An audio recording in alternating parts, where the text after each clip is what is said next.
Bonjour et bienvenue dans cette vidéo dans laquelle nous allons voir comment se créer son réseau immobilier.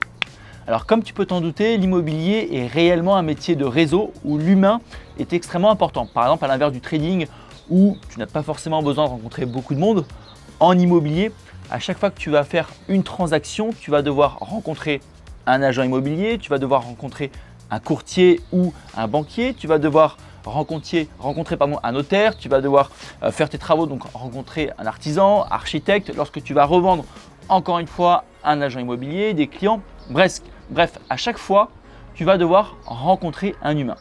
D'où l'importance de réellement se créer un vrai réseau immobilier. Pourquoi? Pour avoir un afflux de bonnes affaires constant et puis pour pouvoir gérer tout ton projet immobilier de A à Z. Ce sera beaucoup plus simple si tu as un réseau, si tu as des personnes en qui tu as confiance, que ce soit des banquiers, des artisans, bref, toutes les personnes avec lesquelles tu travailles, tu dois avoir ton propre réseau. Alors pour ça, lorsque tu commences dans l'investissement immobilier, c'est difficile d'avoir son réseau. Moi, lorsque j'ai commencé il y a 10 ans, je connaissais rien ni personne. Alors, j'avais de la chance puisque j'avais des amis dans le bâtiment, donc ça m'a énormément aidé lorsque j'ai fait la rénovation de mon premier bien. Mais par contre, pour rechercher un bien, pour aller voir des banques, je connaissais rien du tout et donc j'ai dû petit à petit développer mon réseau. Et dans cette vidéo, je vais t'expliquer toutes les étapes à suivre pour aujourd'hui développer son réseau. Alors, l'avantage aujourd'hui, comparé à il y a 10 ans, c'est que nous avons Internet et surtout l'expansion des réseaux sociaux. Avec toutes les formations, les vidéos, on peut beaucoup plus facilement accéder à une communauté d'investisseurs.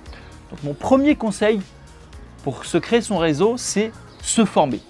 Lorsqu'on achète une formation, beaucoup de personnes pensent uniquement à l'information qu'ils vont trouver dans cette formation. Alors qu'en réalité, certes, il y a l'information que nous payons, mais nous payons aussi le réseau. Moi, tous mes participants de formation ont accès à une communauté d'investisseurs, à un groupe Facebook sur lequel ils échangent entre eux, sur lequel ils se donnent des rendez-vous et sur lequel ils vont commencer petit à petit à créer leur propre réseau. Donc la première chose, je t'invite à te former et si c'est déjà fait, je t'invite à susciter cette communauté d'investisseurs et puis d'aller te présenter, d'aller organiser des rendez-vous, d'aller organiser même des dîners ou quoi que ce soit pour rencontrer des personnes, d'autres investisseurs de ta ville et commencer petit à petit à te créer ton propre réseau. La deuxième étape pour créer son réseau, c'est d'aller participer à des événements physiques liés à l'immobilier. Ça peut être des séminaires, ça peut être justement des rencontres. Pour ma part, j'organise des IMO-tours avec mes participants de formation. Des IMO-tours, qu'est-ce que c'est? Chaque année, je vais dans différentes villes de France, environ une dizaine, et là, je rencontre directement les participants. On fait un dîner, on va au restaurant, et ça permet réellement de tisser des liens et puis d'apprendre des uns des autres et donc de développer son réseau. Troisièmement, lorsque tu souhaites créer ton réseau, je te conseillerais d'investir proche de chez soi.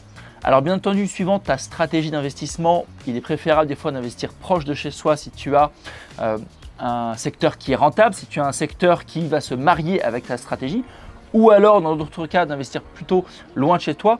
Mais c'est vrai que si tu veux vraiment créer ton réseau, le développer, ce sera beaucoup plus facile d'investir proche de chez toi.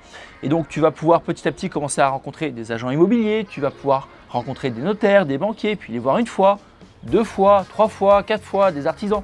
Et si à chaque fois tu t'investis dans le même secteur, forcément tu vas beaucoup plus développer ton réseau dans ce secteur que si un jour tu investis à Paris, le lendemain tu investis à Lille et puis le surlendemain tu investis à Nice. Quatrième étape pour créer son réseau, c'est bien entendu de bien travailler. Alors qu'est-ce que ça veut dire bien travailler? Bien travailler lorsque tu fais une opération, c'est réussir à tout maîtriser de A à Z de la meilleure façon qu'il soit. Pourquoi? Pour que toutes les personnes avec lesquelles tu vas travailler vont avoir envie de retravailler avec toi. Je te prends un exemple. Tu souhaites acheter un bien immobilier, tu fais la visite, ça se passe bien, le bien te plaît parfaitement, c'est vraiment ce que tu recherches. Tu fais l'offre, tu signes le compromis et puis tu n'as pas ton crédit. Forcément, l'agence qui t'a apporté le bien, elle va se dire ok, j'ai quand même perdu un petit peu de temps, je lui ai fait signer un compromis, tout pour au final ne pas avoir de crédit. Est-ce que lorsque je vais retrouver une bonne affaire, je vais lui donner? Je ne suis pas sûr, je vais plutôt passer avec une personne avec laquelle je n'ai jamais eu de problème, avec laquelle je suis sûr que cette personne aura son crédit. Donc à ce moment-là, première chose, lorsque tu vas visiter des biens, lorsque tu vas faire des offres, lorsque tu vas signer des compromis, il est impératif de connaître ta capacité d'emprunt, de respecter ta capacité d'emprunt et d'aller vers des projets sur lesquels tu es sûr ou quasiment sûr de pouvoir te faire financer. Ensuite, lorsque tu vas acheter ton bien, si par exemple tu veux faire des opérations d'achat-revente, pareil, il est primordial de bien travailler dans toute ta rénovation, de faire une belle rénovation, une rénovation de qualité avec des bons matériaux sur lesquels toi, premièrement, en tant qu'investisseur, tu vas pouvoir revendre rapidement, mais sur laquelle aussi, lorsque tu vas proposer ton bien en agence, eh bien l'agence va pouvoir revendre ton bien rapidement, donc récupérer une deuxième commission d'agence et puis les clients seront satisfaits et petit à petit, tu vas commencer à te créer une réputation où les agences vont se dire « Ok, cette personne-là, elle travaille bien. Je sais que lorsque je lui propose un produit, s'il signe une offre, il va au bout, il va au compromis et ensuite, il aura son crédit. Lorsqu'il va lancer sa rénovation, je sais pertinemment qu'il va faire un beau projet, qu'il va utiliser des beaux matériaux, qu'il va faire une belle décoration et lorsqu'il va le remettre en vente, premièrement, il va me le remettre en agence et deuxièmement, il va revendre son bien rapidement puisqu'il aura travaillé intelligemment, il aura fait un beau produit et donc ça va plaire au client. Et enfin, dernièrement, lorsque le client va acheter, je suis à 100% sûr que le client sera satisfait et qu'il ne va pas rappeler l'agence dans un mois ni le propriétaire en disant voilà, il y a ça qui ne va pas, il y a ça qui ne va pas. Finalement, je suis un petit peu déçu par le bien que vous m'avez vendu. Donc ça, c'est primordial, c'est de bien travailler. Moi, je sais que c'est comme ça que j'ai pu me créer ma réputation, mon réseau. Première opération, ça s'est très bien déroulé. Deuxième opération, pareil, bien déroulé. Puis petit à petit, j'ai enchaîné les opérations. Et à la fin, les agences me donnaient en priorité les biens. Pourquoi ? Puisqu'elles savaient qu'à chaque fois, lorsqu'elles me donnaient un bien, je signais, j'avais mon crédit. Lorsque je rénovais, je faisais quelque chose de joli et j'allais pouvoir revendre rapidement. Donc ça, c'est une priorité. Et enfin, la dernière étape pour créer son réseau, alors ça, c'est vraiment pour les personnes qui souhaitent rester dans le milieu de l'immobilier, eh bien, ce serait de choisir une profession liée à l'immobilier. Pour ma part, par exemple, aujourd'hui, j'ai ouvert 2 agences immobilières. Et donc, le fait d'être agent aussi immobilier, ça me permet de réellement être dans le marché de l'immobilier. Et forcément, c'est beaucoup plus simple d'avoir une profession liée à l'immobilier pour se créer son réseau que par exemple d'être, j'en sais rien, boulanger et de vouloir investir dans l'immobilier. Donc, c'est vrai que c'était une profession liée à l'immobilier, avocat, comptable, agent immobilier, bref, toutes les professions liées à ce métier-là, eh bien, tu verras que tu auras beaucoup plus d'opportunités.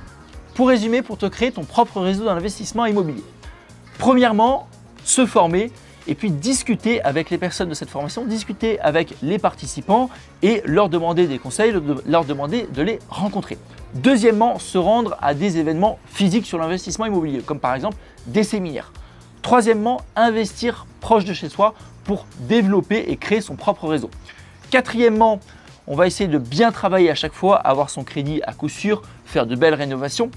Et cinquièmement, si on souhaite réellement créer et développer un réseau incroyable, eh bien choisir une profession liée à l'investissement immobilier.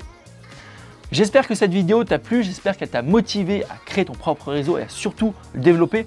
Moi aujourd'hui, j'ai la chance d'avoir un très bon réseau, surtout sur les Alpes-Maritimes, sur la Côte d'Azur, Antibes, Cannes, puisque c'est un secteur dans lequel j'ai énormément travaillé et j'ai un afflux d'affaires constantes qui me permet de toujours pouvoir faire des opérations sans même plus les rechercher.